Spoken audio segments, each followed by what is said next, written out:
Imagine a city where poverty just vanished. Not in some sci-fi dream, but reality. In Dauphin, Canada, back in the 1970s, everyone suddenly had enough to live on. How? What if I told you this was no fairy tale, just a blueprint we ignored?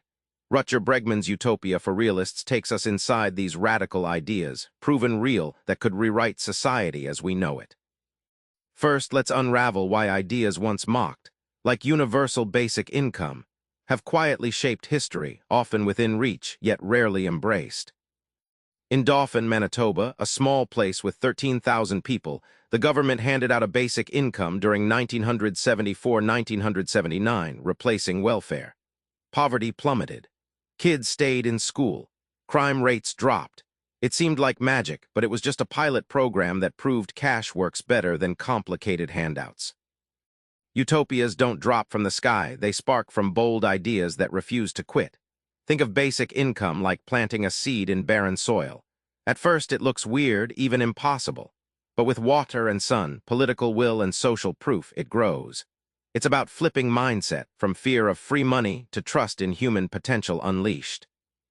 Every major leap we accept today, democracy, abolition of slavery, 8-hour workdays, was considered lunacy. These aren't pipe dreams, but stepping stones society crossed, once labeled utopian. Real progress rides on ideas bold enough to scare us at first, but practical enough to change the world eventually. Here's a shocker. The average workweek was slashed before and life didn't fall apart. Instead, people thrived. What if working 15 hours was the future, not fantasy?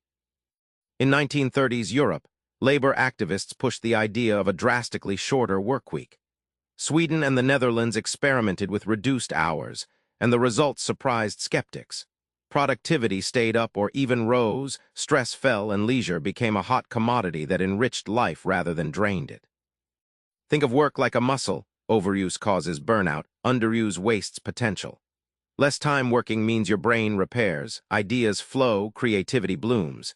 It's like swapping a dull hammer for a sharp scalpel. Precision and energy replace endless pounding and exhaustion. The stubborn belief that work equals worth is a cultural hangover. We measure value in clocked hours, not output or happiness. Yet when proof piles up that less work equals better life, society will have to rethink what a day well spent really means for your sanity and for the planet's health. You might expect these ideas to come from just the left or right, but history and Bregman show us something else. Real utopias cut across politics. You probably don't associate Richard Nixon with universal basic income, but in the early 1970s, he nearly launched a nationwide program. Conservatives and liberals found surprising common ground on ending poverty with guaranteed cash. The plan stalled, but not because it lacked support. It fell to political timing and entrenched interests. From Milton Friedman, a conservative economist, championing negative income tax, to liberal activists pushing universal welfare, basic income has supporters all along the spectrum. It's like a powerful bridge over political trenches, promising to solve real problems rather than score ideological points. Our political cages keep us from seeing solutions that don't fit neat boxes.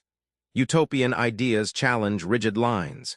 They invite cooperation, remind us that the future isn't about left or right. It's about what actually leads to better lives for everyone. Remember Dauphin, that little Canadian town where poverty just disappeared? That was no miracle, just a glimpse of what's possible when you dare to try radical ideas. Utopia isn't a distant dream, it's the blueprint already tested. So here's one thing to try: question your assumptions about work and money. Imagine a world where everyone starts with enough and works not to survive, but to thrive. Subscribe for more book summaries like this one.